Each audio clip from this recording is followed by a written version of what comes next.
Hey guys, welcome to the Film Squad podcast. That stands for Frequently I Like Movies. And today I'm joined with three people. So we have Mark, Hi, this is Mark. You can catch me on Twitter at madness_Mark, and I'm on YouTube at Movies with Mark. Leo, Yo, what's up, guys? It's me, Super Mech Guy. You can catch me at Super Mech Guy on YouTube. and Lucas. What up? I'm Lucas. You can find me on YouTube at Kookus the Great, and I am the best.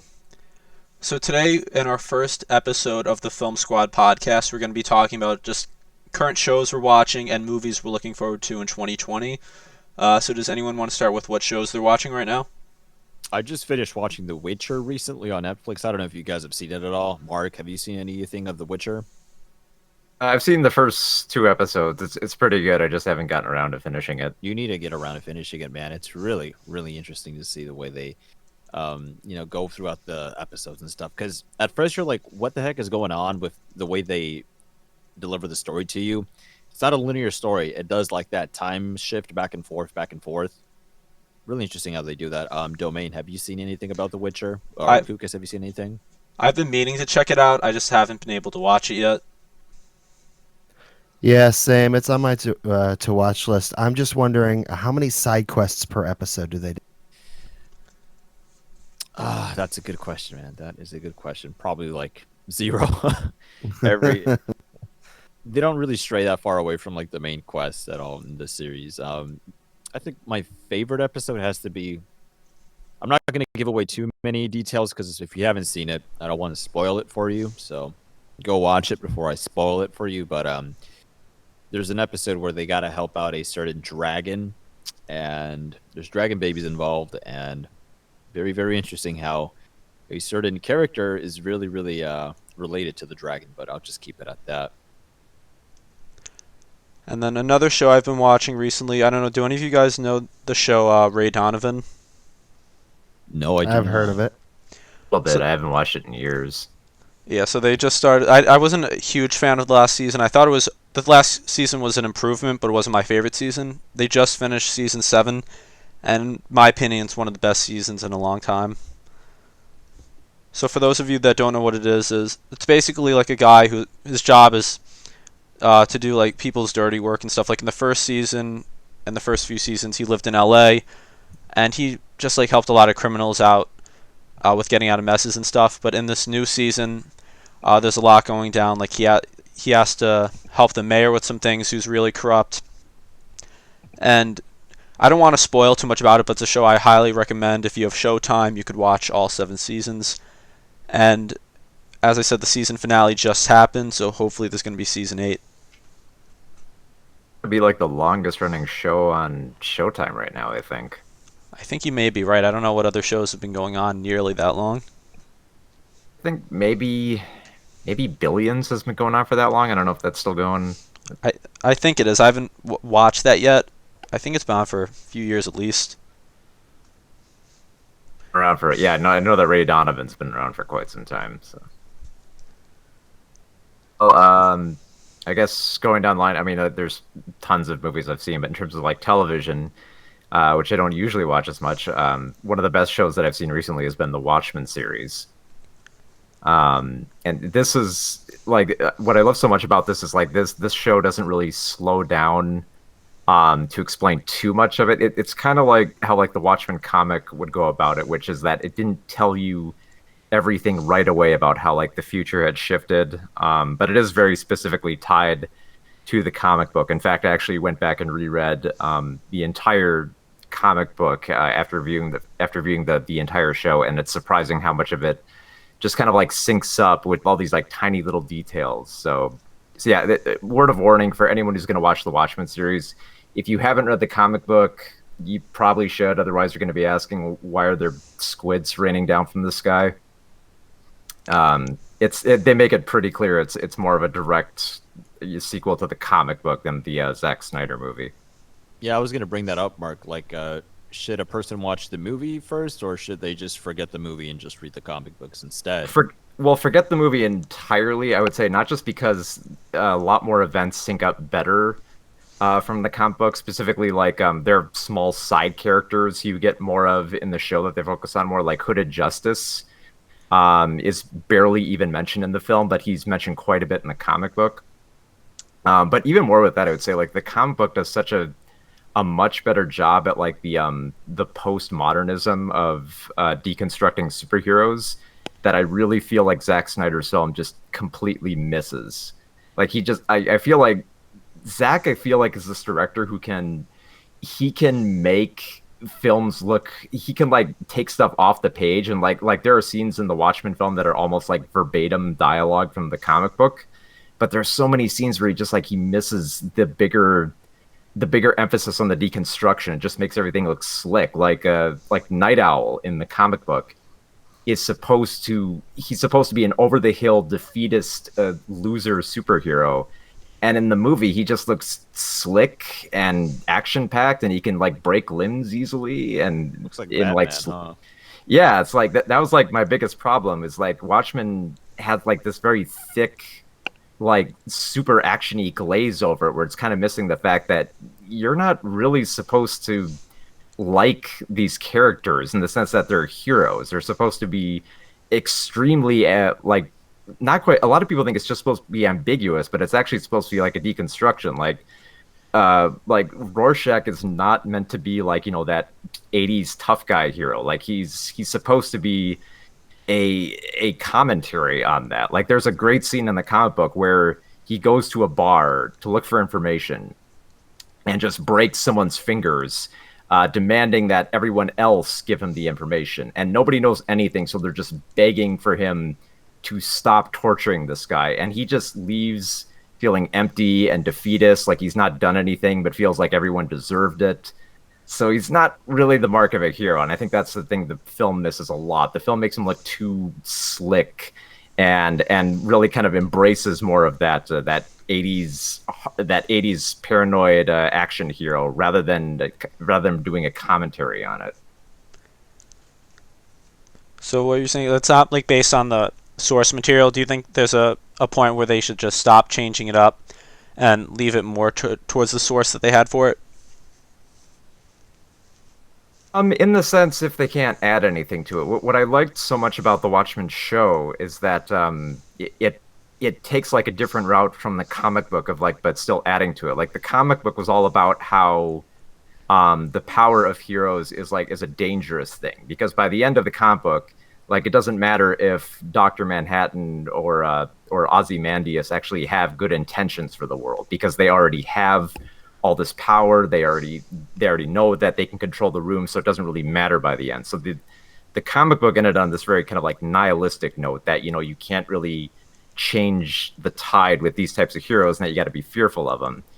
And the show I liked a lot more because it's kind of a great parallel to it, because it says that no, like it humanizes these characters, because it says like no, this is power that can be taken down, and there's a bigger emphasis on how this kind of like perceptive utilitarian means of justice doesn't always work. It's not because there's always like this fear of like a guarantee. Like I loved how the comic book ended on this sort of like somewhat like egotistical nihilistic note, where like characters thought they made the right call, but not really, like they're not sure. And I liked how like the film, the show ended in a similar route, where it's like we don't know if what we did was right, but we still had to do it.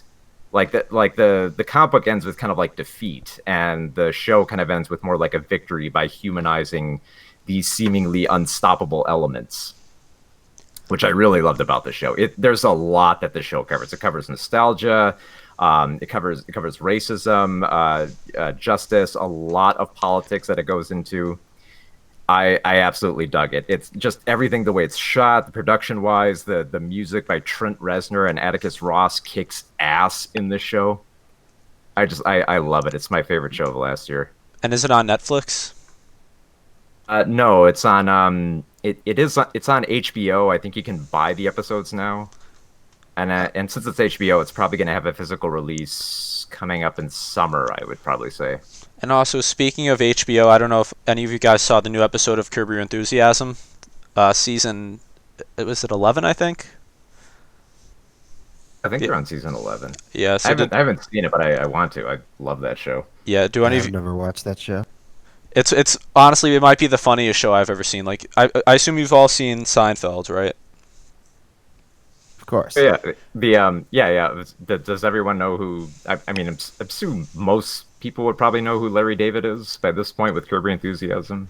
Yeah, for those of you who don't know, Larry David wrote Seinfeld, and he's the main character in Curb Your Enthusiasm.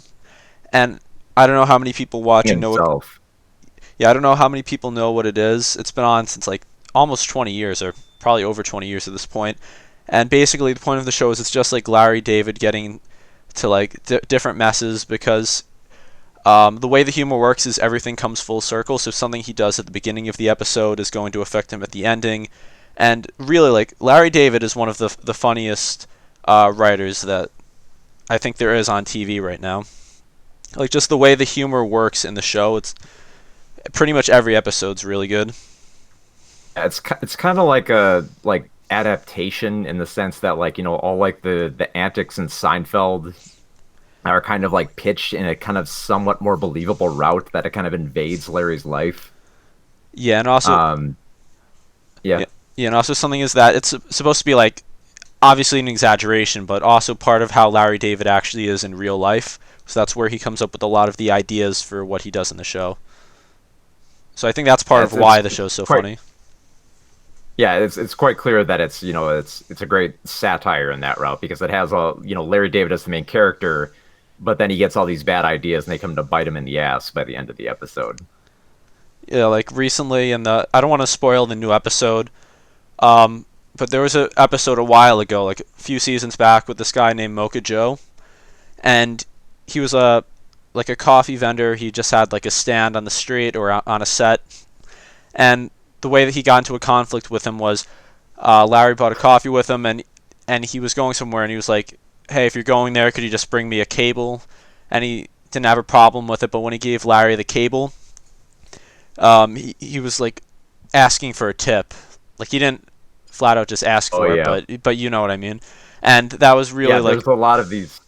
There's a lot of these great little like small jokes about just like I said, it's like real life Seinfeld. Like he yeah. questions everything from like the tip you should give, to how low like a Japanese person should give him a bow. Just everything. It's like real life Seinfeld, which Yeah, is super surreal because there's an episode where he literally does make a Seinfeld reunion episode. Oh yeah, I remember that episode. Was that the Which one with? Was that the one? I think that might have been the same episode actually. The one with the that, dogs. that is the Yeah, that's the one with the dogs, and I Yeah. think the Mocha Joe the Yeah. Mocha Joe gag is in that one too. Yeah, like I forgot what happened, but like the dogs, like I don't know, the dogs hurt Mocha Joe, and Mocha Joe wanted to have them put down, so he made Larry pay him like a $200 tip or something.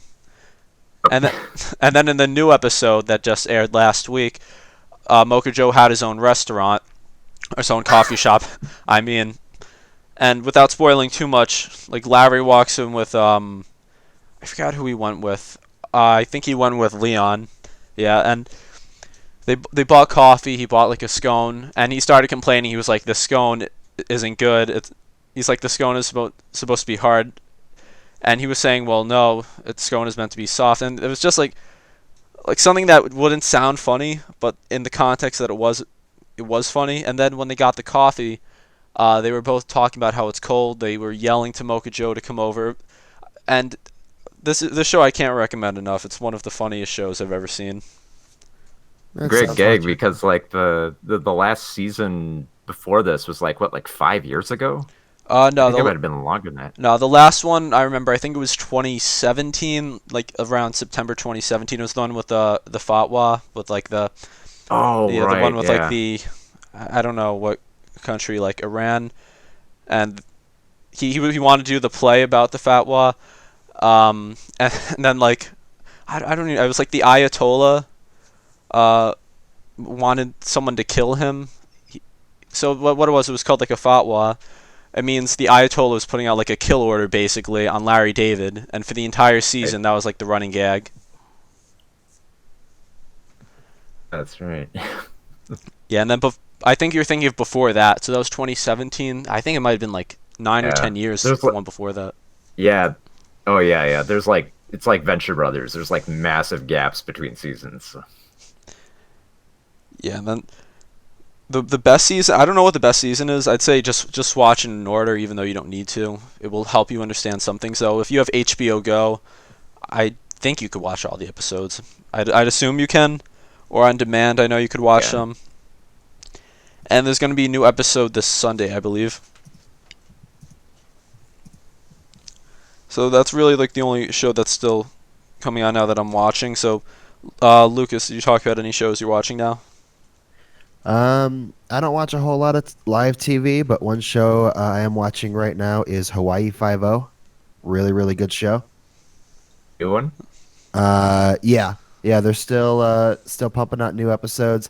I need to go back. I want to go back and watch the original series, but it's so totally different in like the pacing and atmosphere. I don't know if I'm gonna like it or not. I think you're gonna be really disappointed by the original Hawaii Five-O. It sounds like it's really like slow and campy, like all those shows were back then. Yeah, like if you're familiar with was it like Magnum PI and Simon and Simon, it's in that same camp of just meandering, like a case of the week type of procedurals. Maybe I'll just stick to the new show then. Unless you really love 80s camp, there's no real reason to go back and watch it. It's like Magnum PI. Everyone jokes like Magnum PI is funny because he's got the mustache, he's got Higgins, but it's a boring ass show. That being said, they're actually doing the new run of Magnum PI now. And similar to the new Hawaii Five-O, the new Magnum PI is a lot more action packed and like modern. Well, it would have to be because Magnum, like the whole big thing with like Magnum PI most of the time was like, look, we got to shoot in Hawaii, so like here's helicopter footage, marvel at it. And now it's like you need a lot more than that now. That is true. Every other shot in the show is some like establishing flyover of Honolulu. And also another show I forgot to mention, that I don't really know what you'd count as, is I don't know. Do any of you watch Jeopardy? I really. sometimes watch Jeopardy. It depends. Yeah, like There. Yeah. that's something like I've always just watched for a while, and I don't really know if you classify it as just watching a show because it's been on for so long, and it's just I guess you'd call it a game show. Like I don't. Oh, it is a game Yeah. show. Yeah, But it's Yeah. it's very. It's like the most like sophisticated of game shows. Like I know plenty of people who watch it religiously and who absolutely adore it more than any other game show. Yeah, like Well, they just wrapped the greatest of all time tournament or whatever. I still need. I think I have that on recording. Oh, I Is won't it- spoil it for you because I saw who won already. Yeah, because like I know people who are just like buzzing about that match. They've been telling me about it like for the last month. So yeah, like I think my high score, like I keep track. Sometimes like when I'm playing, I'll just keep track. I think my high score is probably like around 18,000 maybe, and that's with like not daily doubles or anything, not deducting anything, just like how many I get right and how many points it's worth. So what we need to do is we need to get you on that show. I mean, I'd like to be on Jeopardy. Like I usually do pretty well like when I'm just like taking the score, but the thing is I don't account for daily doubles. I don't account for like getting something wrong. So I don't know, but maybe I'd be on it someday. And also it's very Speaking of, go ahead. yeah, I researched it a little bit. It's very hard to get on the show. Like you have to take an online test, and if you pass that, you have to go to like I don't know what it's called, like a taping or something. Like you meet the people who like help run it in a city. So I'd probably have to go to like New York City or something. And they only choose a few people out of the people there to actually be on the show. So it's incredibly difficult to actually get on. Sounds about right. Yeah, I had a guy I went to high school actually was on the college tournament or whatever a couple years back. He ended up winning the whole thing. It was really cool. But yeah, Did he win a lot of money? talked about how it was a pain to get on the show. Did he win a lot of money from the tournament? I think it was 100K. So it's probably going to end up being like 60K or Well, Something yeah, like there's that. game show tax, you know. yeah. If you're gonna be on a taxes are game show, go ridiculous. be on one in Canada. Yeah, I know that like people who go on Jeopardy who are from Canada don't have to pay any taxes in it. No, that is Yeah, a it must be loophole. nice. because the game show taxes are ridiculous. It's like 40%, maybe even more. Well, speaking of game shows, I don't know if you guys watched any of season 2 of The Masked Singer, No, Yes, I haven't sir. watched. or have even heard of that show. All right, I've heard It of- so sounds I've heard of familiar. it, yeah. so season 2 wrapped a couple weeks ago. My family absolutely loves this show, and I love sitting there and watching it, trying to guess the celebrities. Season 3 is starting in February after the Super Bowl, and everybody should watch it and try to guess who's behind the mask because it's fun and it's good singing. So like, do they have any like tournaments on it, or is it just guessing the singing? So the way the show works is all the celebrities stay in costume, obviously the whole time, so you can't see who they are. A couple of them will come out, sing, and at the end of that episode, they'll pick one celebrity to unmask. So you're trying to guess who that celebrity is based on clues that they give, based on how they perform. And then you get to the finale, and the last celebrity unmasked wins the whole thing, and they get a trophy. And So but it's also just some really good singing and performance. yeah, like I don't know. I know there used to be like a lot more singing competition songs shows on like American Idol. Like I don't know how I popular that remember is that anymore. one. Yeah, I don't know how popular it is anymore. I know they brought it back. American Idol's on a downward spiral. Yeah, they I got don't rid think of it. anyone really cares about them. Yeah, there was a couple of They years got where rid they of just it and then they brought it back. yeah, like it's I don't know if it's anything like Discord Idol though. Yeah, Discord Idol was a lot more better, I think. A lot more Yeah, just craziness going down. quick shout Oh, out to Discord Idols. Hopefully going to be the next couple weeks. It's just going to be people on the Game Domain Discord just Have singing. you guys ever been at a recording for one of those types of shows? Actually, Never kind have. kind of. It wasn't a recording, but when I was a few years ago, when I was at Disney and Hollywood Studios, they actually had like an audition thing where people, they would get like a free pass to go to the American Idol auditions if they like actually won the vote there. So I was there for the 5 finalists, and they had like these things on the chair where we could actually vote, and someone ended up winning. So I don't know whatever happened to him, but he got to go on the show. I went a couple of times as an audience member, not like as an actual performer. Hell no. For I think it was America's Got Talent and the X Factor. Not sure if you guys are familiar with those shows. X Factor. Oh Heard yeah, of I both. remember that show. I watched that show like one season a long time ago whenever it was on. I like watching AGT. It's pretty fun. I got to meet Simon Cowell. Like he was like literally like 5 feet away from me. Yeah, he is shorter in person. Was he He nice, is shorter. or was he Yeah, like? yeah, he was shaking people's hands. You know, I kind of think like that's all an act. The way he like judges I mean, people. it probably is for TV. Oh yeah, he's really nice if you're not performing for him. It's a different thing when you're like performing in front of him. You know, because if you're just like a random schmo, like hey, Yeah, I remember how's it going? the funniest thing I heard him say. I think it might have been X Factor actually. He said, "If someone I hate was getting married, I'd have you play at their wedding." Wow.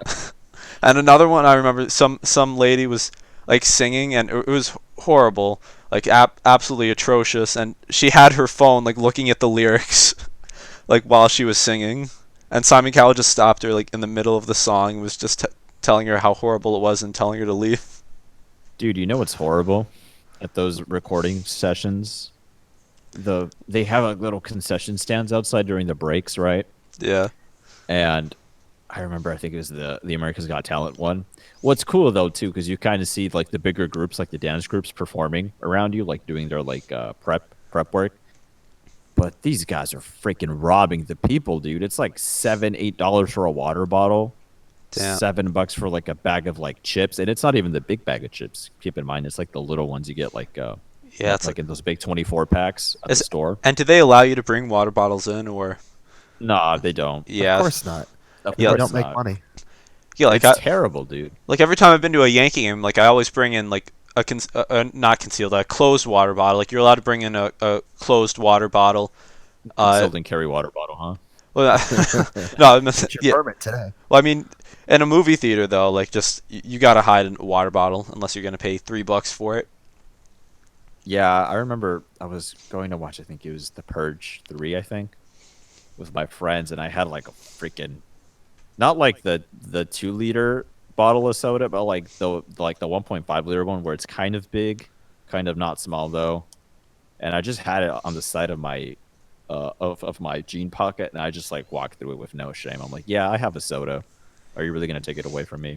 Yeah, like all you need Like, to do is just wear a jacket because if they see you with the yeah, water, they're gonna make you throw it out. yeah, I had a sweater. I didn't have my jacket with me, but they just looked at me funny, and they were like, "Oh, whatever. Just Yeah, go I home. don't It's like think most. 11:30." Actually, I do have a good story about one time when like it's not about water, but before once I forgot it had to be a couple of years ago, a few years ago, when I forgot what movie it was also, but I was going to the theater with my friend who's like a year or so younger than me, and I was turning 17 and like I don't know, I was probably that month, and the person working there was when I went to buy tickets, um, it was she was like, you need to be 17. You have to have, or no, you have to have an adult with you unless you're 21 to buy R-rated tickets. And I'm like, I'm Isn't it turning, 18? and I have my permit, and I'm like, I'm turning 17 this month. My friend is a year younger than me. He's 16. I don't see what the big deal is. Like, this person actually cared. So, my friend had to get his mom like go buy the tickets, and you'd think she would just have to buy the tickets, right? No, the lady Yeah. working there was like, no, she has to go into the movie with you and stay with you, or we're gonna kick you out. Like, I didn't even know that was Wow. I didn't One even of know those that was a types, huh? rule. I didn't even know that was a rule. I thought you just have to have someone who's 17 just buy the tickets and then you can do whatever you want. And I Does here's she guess it have to hold your depends. hand through the whole movie no, but too? like here's where it gets even worse. Yep. Like the lady working there, and she wasn't even like I don't know why she cared so much. She was like probably 20, and so we're watching the movie, and me and my friend are sitting at a different part of the theater, and his mom just leaves, and the same lady, she sees her walking out. She's like, we're gonna have to go find them and take them out of the theater if you're not gonna stay in there with them. Like that's Wow, what the I hell's know your we're getting off problem, top. dude? I know we're getting off topic, but that was one of the most ridiculous things I've experienced in my life related to movies. What a B. That made me so angry. Like that's one of the perks of being over 17. Like you don't You have to guys deal ever with been to a people like that. drive-in theater? No. Yeah, several times. Once, yeah, a long time ago. You guys prefer drive-ins or like an actual theater seat? Absolutely regular theater because there is nothing worse than trying to watch a drive-in movie and have your car's radio fail and you have to just sit in silence. Yeah. Oh, I think that's a car problem though. That's not a you problem. Well, yeah, but that doesn't happen at a movie theater. True. I mean, once in a while you have a technical difficulty here and there. Maybe like the film reel got stuck or something. What about you, Domain? No, I've never been to a drive-in. You need to do it sometime, man. Oh, hold on a second. I just need to say something in chat.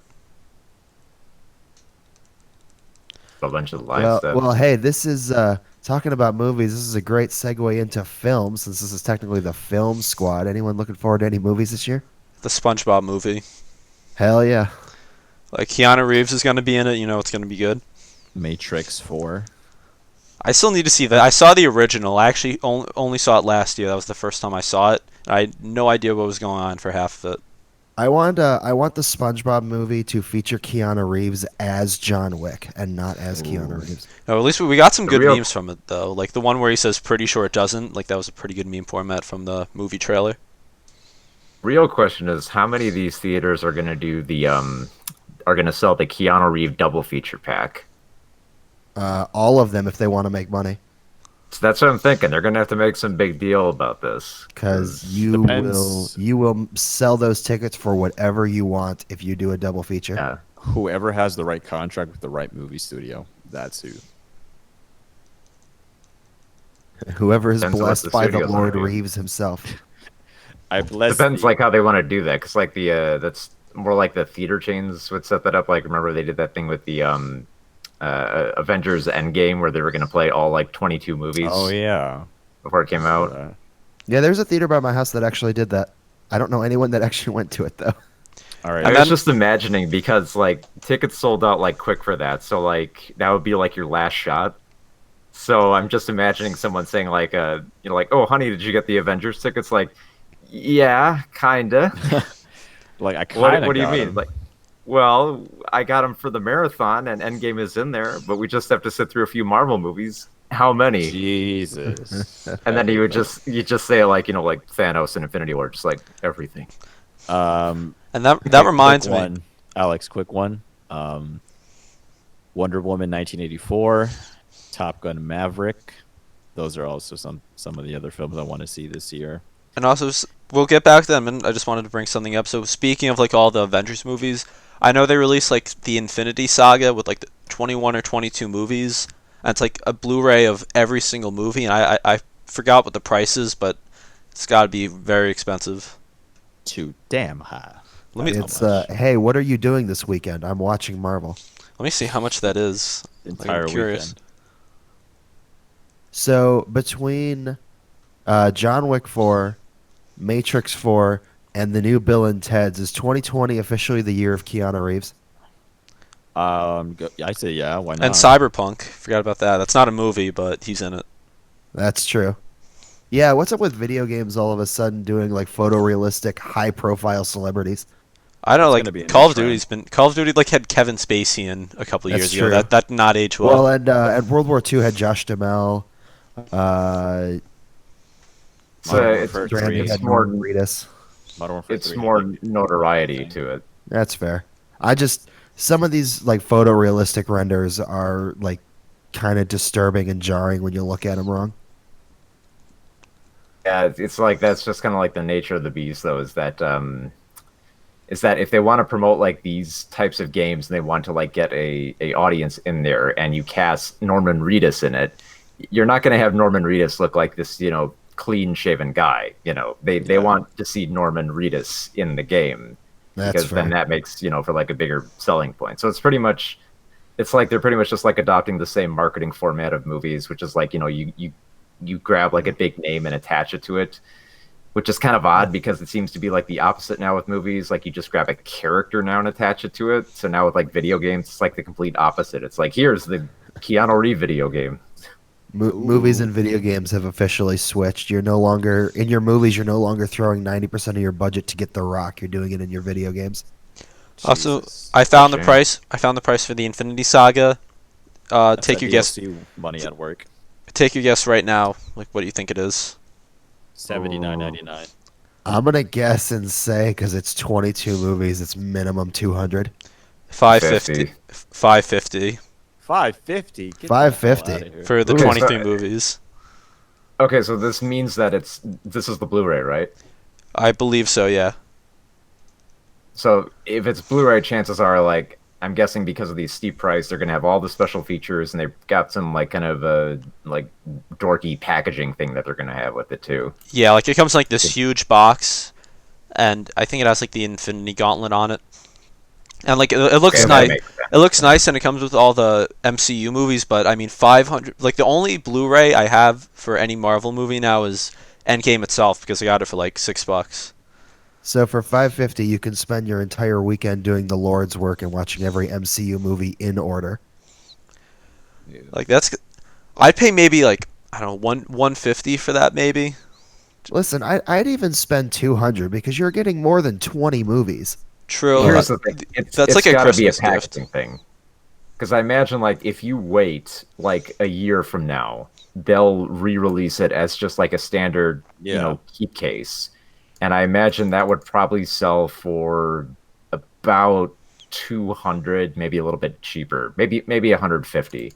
Because like Avengers on like the Marvel stuff on like Blu-ray is pretty cheap. Like you go to Target on the right day, you could find it for like 20 to 25 bucks a movie.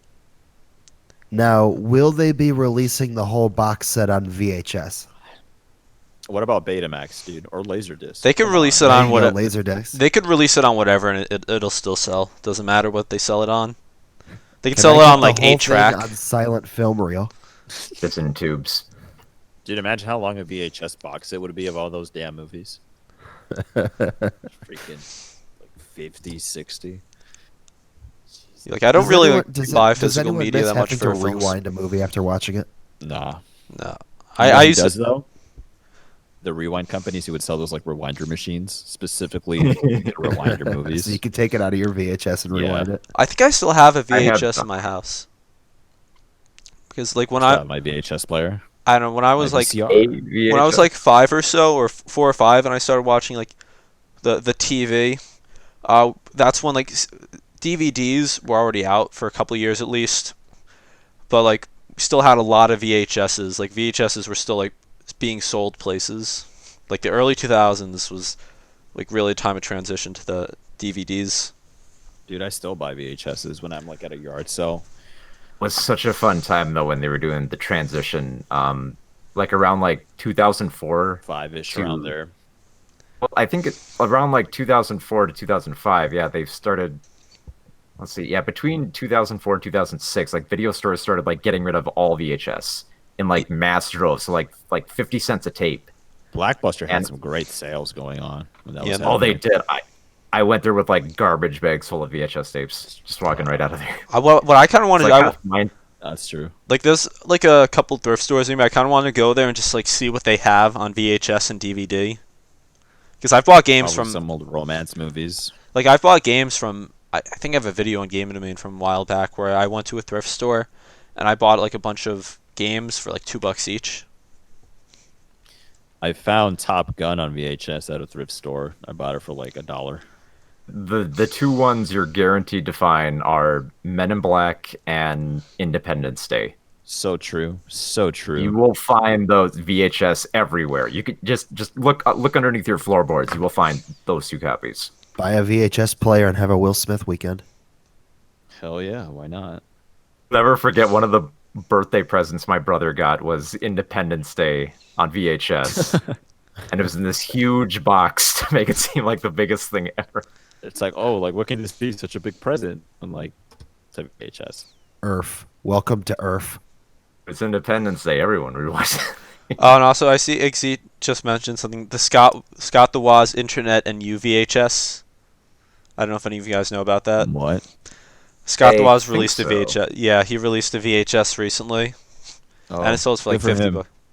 Yeah, the Game Domain VHS coming 2020. Mm, I don't know. How do you even like have someone make a don't VHS know. now? Like, I'm sure there's companies online that'll do it, but there's no way they just do like probably need one. to like The probably need, like, a problem is I tape. don't know how you convert digital back to to film. analog. Oh, it's super. I used to work in a video editing department at a healthcare provider. It's just a matter of like it's like a VHS. It's like just simple like you put the tape in this end, then record it on this end. It's actually pretty. As long as you got the equipment, you could do it in like an hour. Mark could be in Depending on charge how of the long it would domain VHS domain. Yeah. I used to be in a department where we would just have to transfer stuff to VHS. We'd have like these. We would have to like the masters were on like beta tapes, so these Ooh. massive VHS tapes that you would take out, and then they would have to be in a VHS. So you'd chuck it into like one of the bays, and then you'd run over to like the other side of the bay, so like 4 servers down, and then you would pop in another VHS and then record it from there. So yeah, I imagine it's probably a little bit easier to do today. You know, back in the day when like DVDs were like becoming a thing barely, I always thought the future would be like mini DVDs, like mini Like discs. GameCube. Yeah, Have like them. that. I thought that would be the future, not like all this like online streaming stuff. Yeah, and I think like Blu-rays are not. I mean, Blu-rays are still somewhat popular, but I don't think at its peak it was as popular as DVDs because I remember Yeah. when Blu-rays first came out in like what was it, 2008 or so. Around there. Yeah, like no one Because you had got to Blu-rays remember at the they had time. a fight. They had a fight with HD DVD also. Because that was like the, that. 2008 was when they became dominant. Yeah. yeah, and that's when like people with a PS3 that was their Blu-ray player. Like people weren't going to spend My a PS4 is few my hundred bucks. Blu-ray player. Yeah, like now everyone has PS3 a certified. like now everyone My has Blu-ray something. player is my Blu-ray player. A man of culture, I see. Believe we did that again where well when DVDs came out like they would like put stickers on them all and say like like PS2 certified and all that. You could run on your PS2. Wow. And we did that same thing for Blu-ray. It says like, yeah, PS3 certified. It's Blu-ray. Yeah, Yeah, like except when the PS4 came out, didn't it not launch with Blu-ray support? Didn't they have to patch it in later?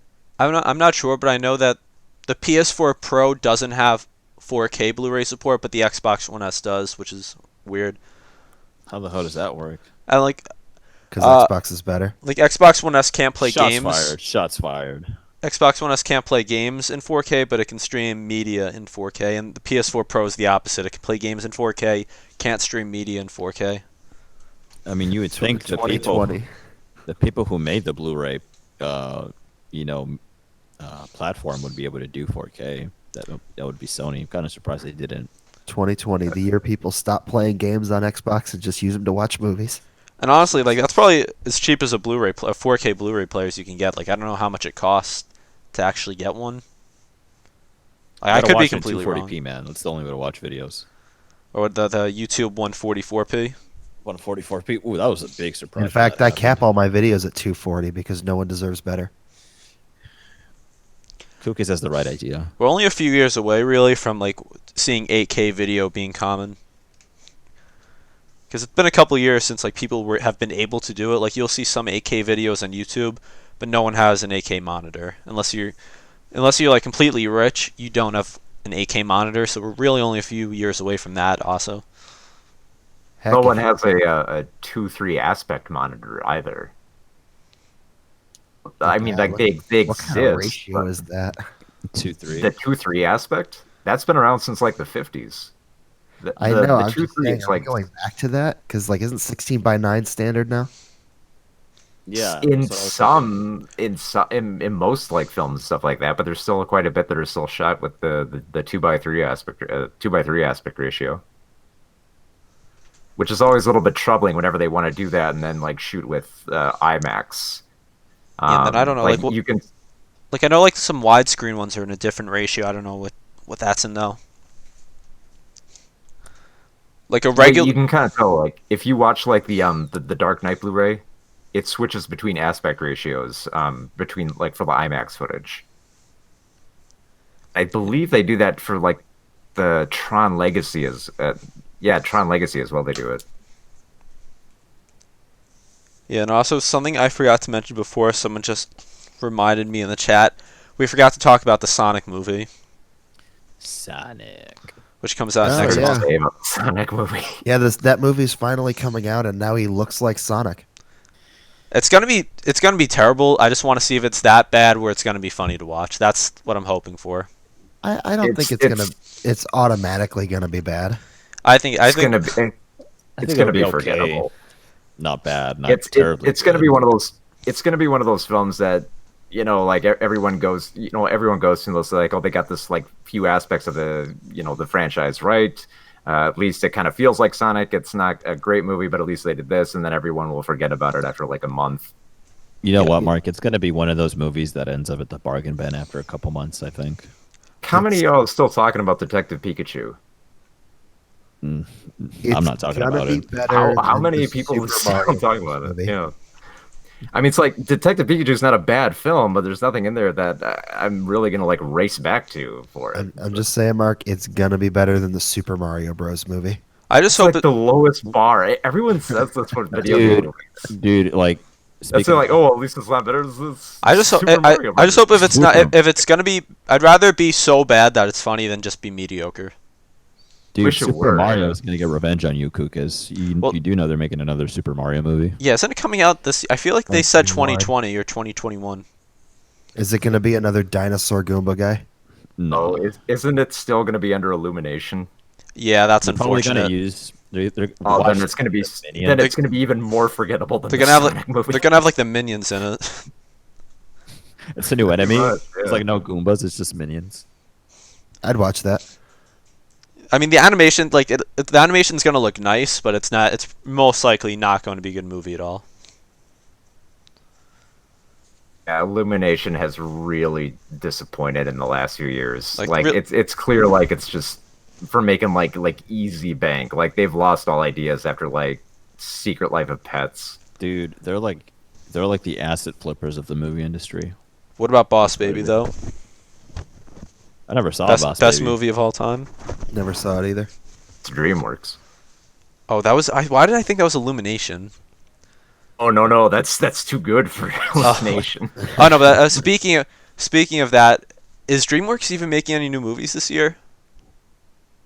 Like, am I just forgetting any? Uh, I think they are. It's like I know that they announced like a Shrek reboot instead of Shrek 5. Oh, I heard about that.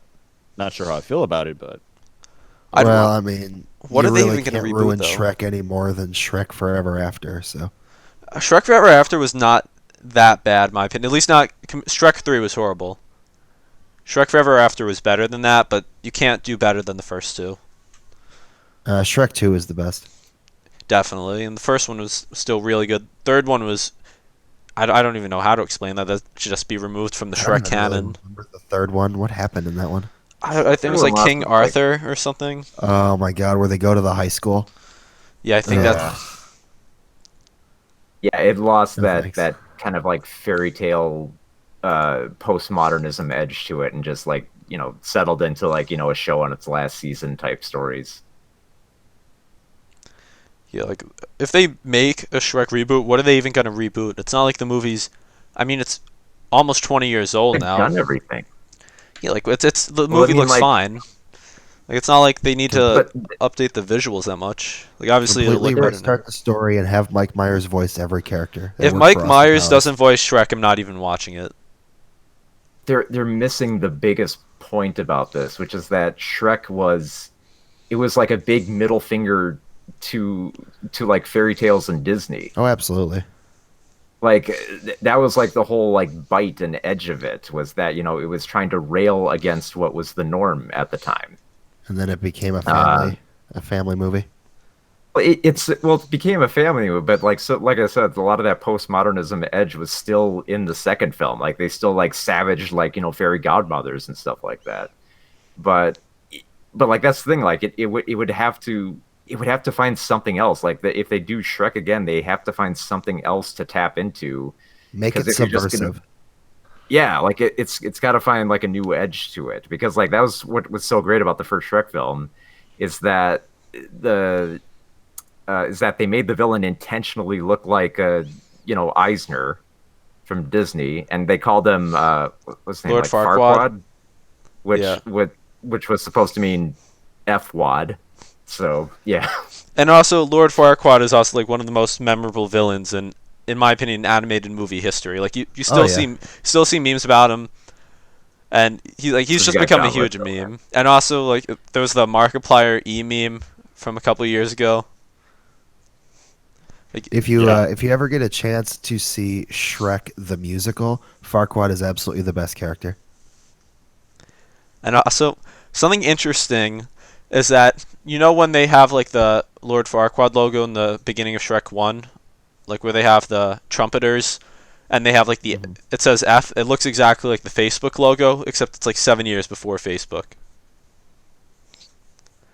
So I don't know Wouldn't be if the first time Zuckerberg stole something. yeah, I Big don't know old if That any of you have heard suck. that. Shrek fan. Yeah, so I don't know what DreamWorks is doing. DreamWorks, what was the last good movie they had? It's hard to, DreamWorks is doing like a Shrek. lot of shows right now. Like DreamWorks is like putting a lot of their investments in turning like all their movies into television programs.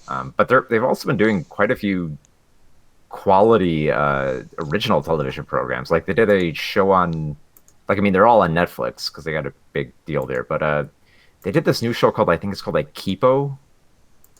Kipo and like the people of the underground or something like that. It's a great little fantasy show. Um, so yeah, it depends. I don't know if DreamWorks is going to keep going now that they're kind of under the banner of Disney. Well, the last big thing that DreamWorks did was How to Train Your Dragon 3. I never saw any of this. I saw the first one in theaters. I didn't see the other two. Like I don't know how the other Yeah. two are. Like They apparently they the second one. slowly lose their edge. Slowly they do. Yeah, that happens with a lot of movies. Like they just have it keep going. Like I know we did the Toy Story 4 video a while ago. Like I'm surprised they even made a Toy Story 4, and it was a good movie, but definitely the weakest of the Toy Story series. Well, they probably stopped, took a look around, and like, oh no, we've run out of that Toy Story money. Got to make another movie. Yeah, like It's If also they, it's also it's weird been because I think like Pixar makes a lot of they do make a lot of great original content, but I don't know how how much like viable that would need if they needed to do sequels. I mean, it's probably easier to sell, and they've been fairly lucky with like a lot of these sequels at least finding something new to come back to. But it's like Pixar's done a lot of great original stuff like Inside Out and Coco, and they got one coming out this year called Soul. Um, and I think what works about those films, and what I think worked about Toy Story 4 as well, is that they tap into very mature themes. Like it doesn't feel like they're talking down as much to their audience, and like they're willing to actually talk with them about like depression and death. And it looks like in their next film they're going to talk about existentialism as well. Inside Out was a great movie. No, I thought it was a good movie, There- but I didn't think it was as memorable as some other Pixar movies. I know a lot of people are going to disagree with me on that, but I think the last Pixar movie I saw, I'm trying to think what was the newest one they made. Like I don't think I saw Coco. There's Toy Story 4. Yeah, definitely Toy Story 4 then, because I didn't know if they made any after that. They do have. Yeah, they didn't have it. Yeah, they got Onward coming out in like 2 months. And then, in my opinion, like if we keep out the Toy Story movies, my favorite Pixar movie's probably Monsters Inc. And then Up is also up there. The first Cars movie was really good. Want to talk about Cars too? I actually never saw Cars 2.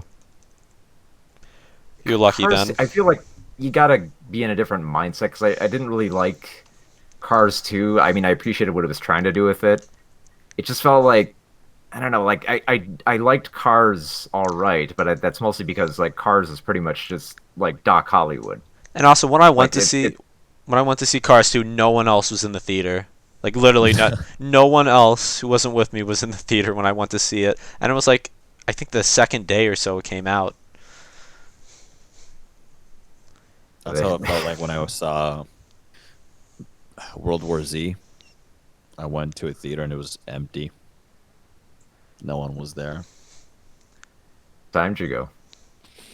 Oh, that's my fault too, because I went in the morning and I went like, That's why. I go to a lot of films in the morning. They're just like deserted, and I love it.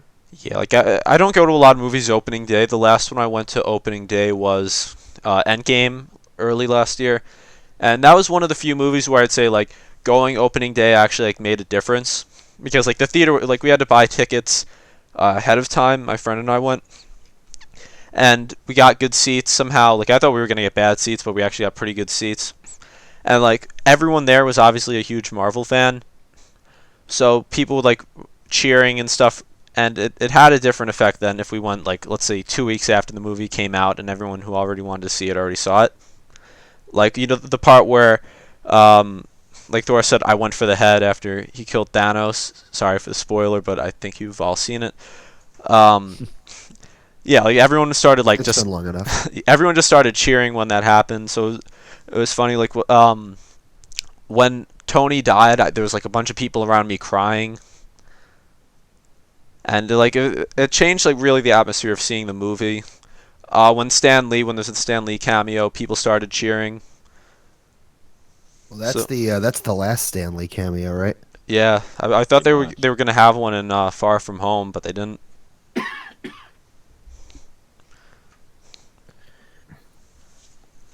Well, speaking of upcoming movies, I don't know about you guys. I'm actually really looking forward to the Birds of Prey Harley Quinn movie.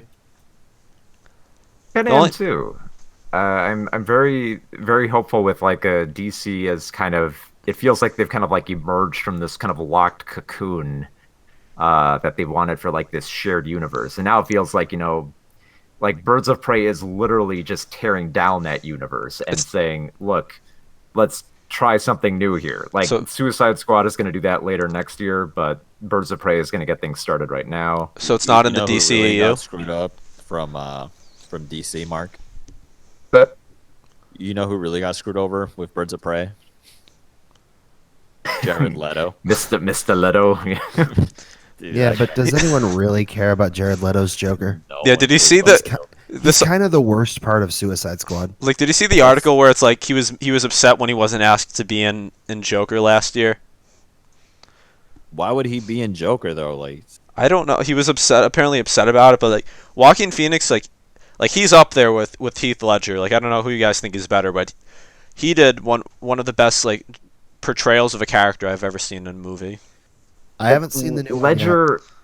I kind of like Ledger's more because Ledger kind of leans more into like he's less aloof of his like worldly nihilism that kind Yeah, of makes like the Joker more notable. Like the whole like his entire character in The Dark Knight is summed up with just, that thing like I believe, whatever doesn't kill you makes you stranger. It's this whole like, like laughing at the idea of order.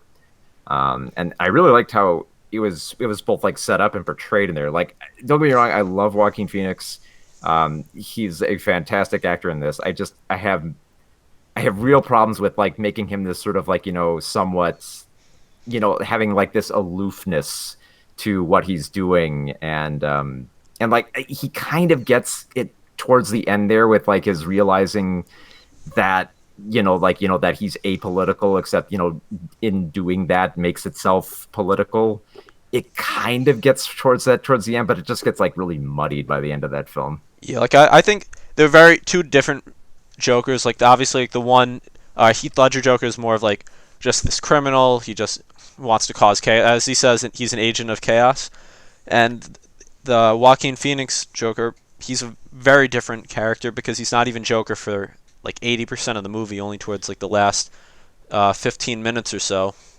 and Jared Leto is an agent of cocaine and drugs. That's what he is. He's like you just have like all the different Jokers just like on a tier list, and then you just have in the F tier you just have Jared Leto. Jared Leto. Isn't he I doing mean, Leto that? is just- personally, my favorite Joker will always be Mark Hamill from the animated series. Oh, he's got a voice. And there's also the Jack Really Nicholson told me one. that, yeah. That was a pretty good one too. Yeah, like It's it, I'm gonna kind leave. of it's y'all gonna kind leave of Cesar hard Romero to out do in the the cold. Joker wrong, and yet Leto somehow managed it. yeah, and also I think it was problem just is he terrible writing also. So that's part of it. You fell into a David Ayer film. That's the problem. And also the thing different with the Joaquin Phoenix Joker is the movie was focused on him. There was no Batman. Obviously, like Bruce Wayne was in it, but he was a kid, so it was just focused on him. And you really have to pay attention to Brother the way he Wayne. acts. You just have to pay attention to the way he acts, and it's really about like the psychology of it. That's really what it's more about. Like you see his descent into madness, like when he's like wants to just make That's people kind laugh. of my problem. Like I think for what That- they were doing, I actually liked it. I feel like it's got a lot of interesting ideas for this character, but it feels like it feels like there's like something not quite tying them all together. Like there's like bits and pieces. Like there are scenes in Joker that I really like, but The they dancing feel scene? so loosely connected. Well, like I get the whole like dancing scene is like the comfortability with like the chaos that comes with that. I get the whole like being ambivalent to the class warfare structure that kind of like comes to either like come to support him or bite him in the ass. But there are certain elements to like like with his like narcissism that I feel like they pulled back on, that I feel like could have been more explored, and instead it kind of like creates this sort of somewhat like messy third act that kind of harps on like how he turned into the Joker, but also kind of like how he's still not quite sure of like that element to him. That it's just it becomes like just such like a messy ideal. And like the more I read up on this film, the more that it becomes obvious that it was just like, I mean, it took a year to write this film, and then while they were shooting it, they had to do even more reshoots. I mean, more rewrites while they were doing this because they couldn't do reshoots. And like the way I see it for like towards the end, I think he really becomes I think he really becomes the Joker after not when he puts on the costume, but after he shoots Murray. I think that's at that point he realizes that he knows exactly what he wants to do, because he was going to kill himself, but then he had a change of heart to kill Murray. And I think that's really where he truly became the Joker. Like not when he just See, right, and that's the aspect I do kind of like, in that that's basically where he basically meets where the Heath Ledger Joker is, which is that he he has this intrinsic and frustrating aspect of nihilism to him, where he basically doesn't believe in order or human life. But then yeah, he has that clashing element where, if you're a nihilist and you don't believe in like the value of human life, then obviously you don't believe in the value of your own, which is kind of fought with him a little bit in how he contemplates suicide. Except it's not really that in line with his philosophy, because like he wants to make a big deal, like you read several times, like I want my death to mean something. So it kind of conflicts. Like that's in line with Joker's mindset, so it kind of parallels in that degree.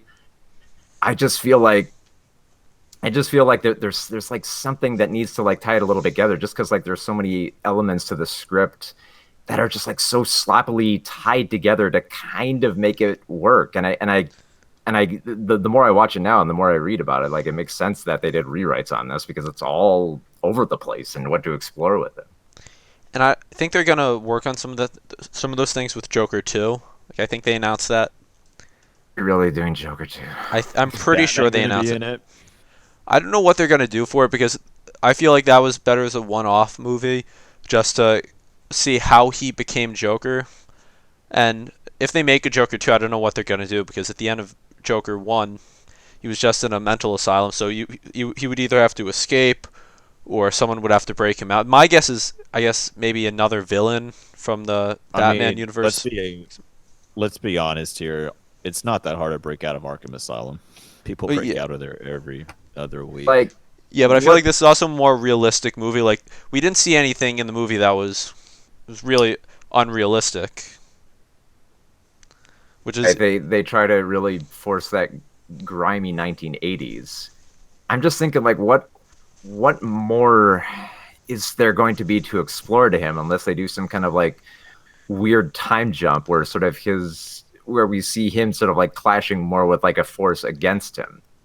I mean, Yeah. to be honest, like I think that's the only route you could go with Joker to make him interesting, is have him combat either, if not Batman, then some sort of like heroic figure that clashes with his ideals and basically tears down his ideal on life. Because I think that would, at least for me, that would be like the most interesting Joker too, is like, because the first Joker film is all about building up, his nihilism of laughing at the idea of order.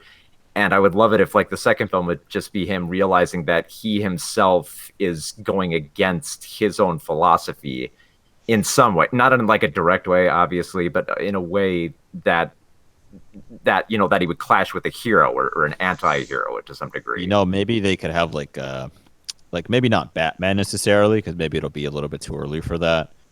But I'm not opposed to having Batman though. Like I like to see Batman in it, but maybe like a Jim Gordon type of character, Commissioner Gordon, going up against the Joker. What do you guys think about that? Having Jim Gordon as like the main enemy of the Joker for I Joker 2. I think that's the only It thing would they could do if it they're would not be going to do a interesting. time jump, because Bruce Wayne is only what, like 6 or 7 when it takes place, or he can't be much older than that. So unless they do a time jump to when, like Joker is obviously like at least like 40 in the movie, so they'd have to make him much older then if they're going to have Batman. But I think if they're going to have Commissioner Gordon, then they don't have to do a time jump, and it'll be more consistent. Just Well, make sure you have a really strong actor playing Gordon. Bring back Gary. Gary Oldman. Yeah, the original or the Commissioner Gordon in the Dark. oh yeah, he did a fantastic job. And I don't know how many characters they're going to bring. I think they're going to introduce some new characters, because they're saying it's not based on the comics. So really, they might even introduce some characters that have not been seen before. Maybe a new villain. I don't think they'll do that, though. I think if they're gonna have, They'll probably get some obscure villain from the comics and yeah, just shove because him in there, like maybe Hush Yeah. or something like yeah, that. that was one of the things when the movie was being written, when Joker was being written. They didn't base it off any comics. Like, there's no mention of anyone named Arthur Fleck in any DC comics, to my knowledge. Like, it's a name. Well, I it don't was know where pretty they. much against like everything within the comics. Like if you've read up on like the way that Todd Phillips was making this film, it was mostly out of spite. Like, because around this Um, time when he started this was like if you want to tie it in with like Jared Leto, 2016, Suicide Squad came out, and it was bad, but it made a lot of money. At the same time, Todd Phillips's film War Dogs came out and barely made any money at the time. And around this time is when he started talking about how like comic book films were just loud and dumb, and that he really didn't think much of them. At the same time, he said he wanted to do a character study, but he didn't want to do it with Joker, and neither did Joaquin Phoenix. Like, he said he wanted to do a DC villain, but he did not want to do the Joker at all. He said it was boring. And then so like Todd Phillips came and said, "Hey, we're gonna do Joker, except I'm gonna throw out everything we know about it," which is tantalizing.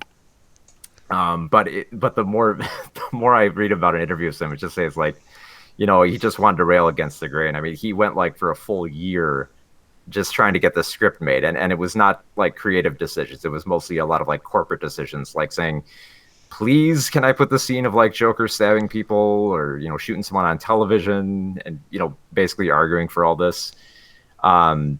That it just I don't know, it feels like against the grain, like, and I can kind of appreciate that if it had a heavier postmodernism to it, which kind of seems like it does in bits and pieces, but it doesn't quite feel like it's all there.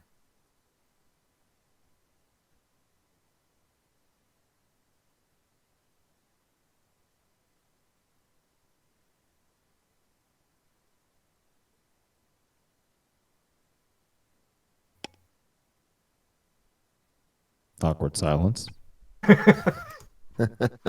Moving on to our next topic, ladies and gentlemen. Let's give a shout Right. out to our sponsor, Raid Shadow Legend. No, I'm just kidding.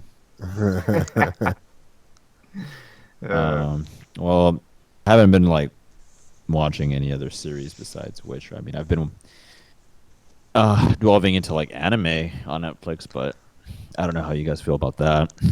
I've never been into anime, honestly. Try to keep up, but I'm more of an old school anime guy myself. There's this show I was watching on Netflix called Saint Seiya. Does that ring a bell to you, Mark, at all? Yeah, Knights of Zodiac. Yeah, there you go. I was watching that. Right. They just recently released like more episodes for the new Netflix one, the Knights of the Zodiac. It's like a 3G CGI one. Doesn't have like any traditional animation, and they also released more episodes for the original Saint Seiya Oh, and on also, there. Yeah. also off topic, but I just got this on my Twitter feed. A live action remake of Bambi is coming. Oh yeah, I saw that on the trending thing. Yeah, I don't.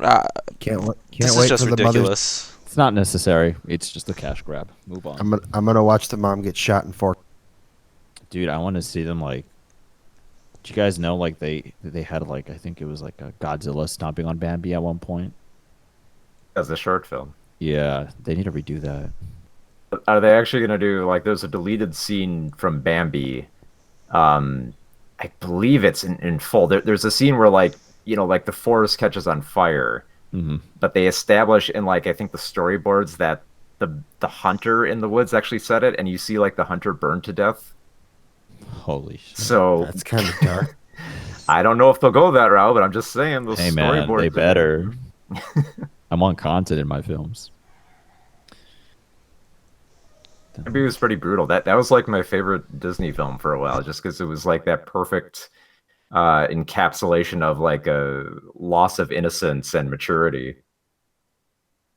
It's a story where like a kid watches his mom get shot, and then the very next scene is him going off to Twitter Like page. kill or something. No, he has to Twitter page first, but then he's got to fight to It's a Twitter war. do it. Yeah, Twitter. At so and so who killed my mother. F you, coming for you. Like a hunter killed my parents, but whatever. Time to kill another deer and get a girlfriend. Hashtag retweet my life. So in the live action Bambi remake, do we get to watch the hunter sit and skin the mother? Oh God, I hope not. Is this Todd Phillips doing it? Live action Bambi. It's R rated. It's a deleted scene. I don't really think we need a live action Bambi movie. Like I already How got well one did with that- Dwayne Johnson. how Getting way how too well did many. That Lion King movie made the new one, the live action one. It's not live action though. The whole thing is CGI. If there's no real animals. We're going to go through the same thing with Bambi again. We're going to get a Yeah. slew of videos talking about how CG animals don't look as good as 2D animals. And then the film will make $100 million when it comes out, and everyone will be baffled. Oh, Disney won't care because they're just gonna make as much money as they want off of it. And then they'll move on to the next flavor of the month, and the cycle continues, like they say in Mass Effect. Seems like they thrive on whatever has like the most nostalgia and what has like the most controversy behind it. Well, I mean, they Like, make a new Cinderella movie every 5 years, so. you mean the Maleficent thing? No, no, no. I mean, not in. That's not even Cinderella. First off, that's what Sleeping Beauty. But Yeah, I Sleeping feel Beauty, like every revisionist. couple of years you see another new Cinderella, whether they actually call it Cinderella or not. Okay, I see. You mean the archetype? Yeah. Yeah, they pretty much do. I mean, they're the typical Disney princess stuff. They're trying to go back into their logs, which is pretty much what Maleficent was. It was just we have this property, let's dig it up, let's retool it, let's revisionist, and it kind of I think it did decent the first film, and then the sequel from last year just kind of fell on its face. I Because want to see a live action Cars because I want to see the behind the scenes of that. A live action what? Cars because Cars. I want to see behind the scenes of that. Had it. It's called 4V Ferrari. Oh It's yeah, called Top Gear. that was a good one, Mark. Top Gear. Dude, Top Gear is. I love it, dude. Jeremy Clarkson, that guy. Holy shit.